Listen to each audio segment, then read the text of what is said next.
All right, everyone. Back at it again. Let's talk about book two in the Spellslinger series, Shadowblack by Sebastien de Castell. Start off with positives, as always. I would say this is a solid addition to the world building. These books are really short. I think this one's only like a 9 hour audiobook, which is very, very, very short for an audiobook compared to what I normally go to. Um, I like the new locations that they kind of develop, and I like the Argosy ways, and it's really interesting to learn about that culture within this book with Ferris and quotation mark Rosie.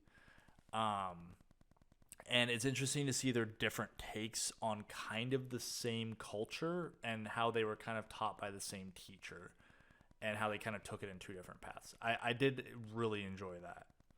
And I also really enjoy learning about like having new cultures in books. So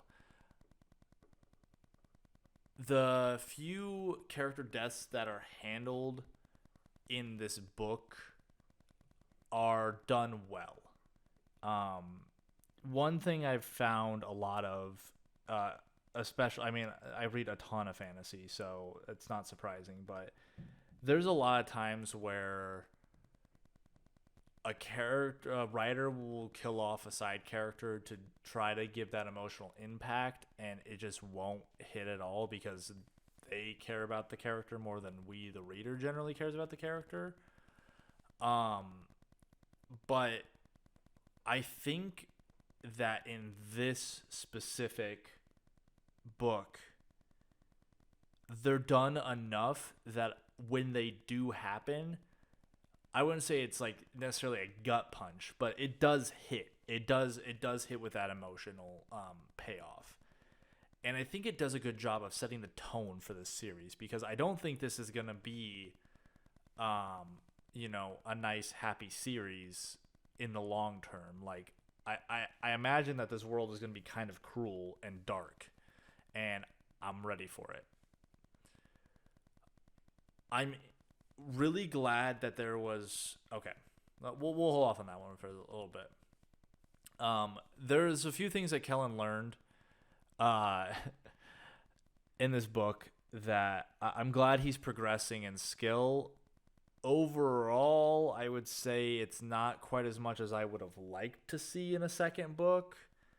But it is a second book, and usually I feel like the first sequel is always the hardest because you're like you usually have the most momentum in the first book, and then the second book is kind of like tapers off a little bit. I see this a ton of different series, but I would have liked to see a little bit more development with him.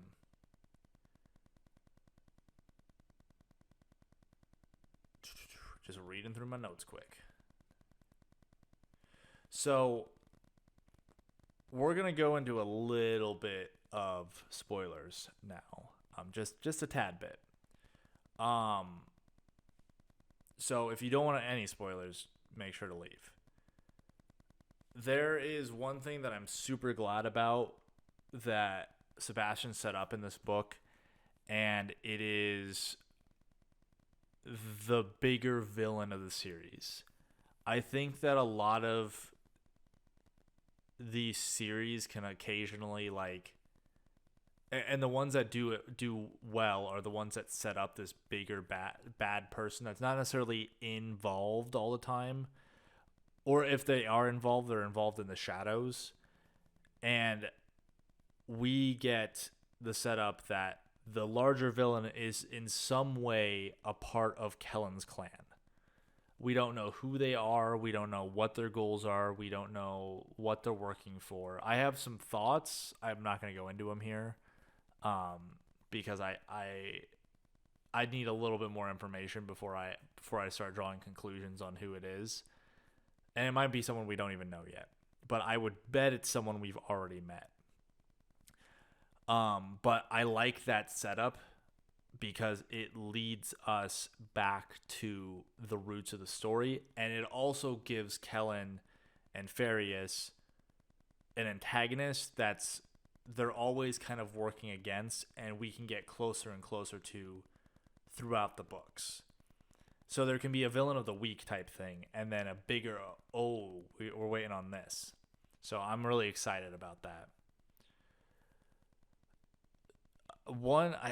Okay, so this is mostly just a taste thing.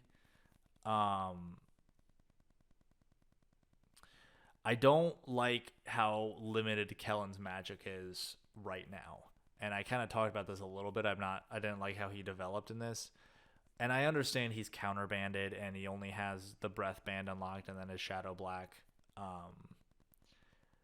I would like, and I'm sure it will happen, but I just feel like for it being a book that kind of has a big magical backdrop around it, the main character doesn't really have like any magic to work with.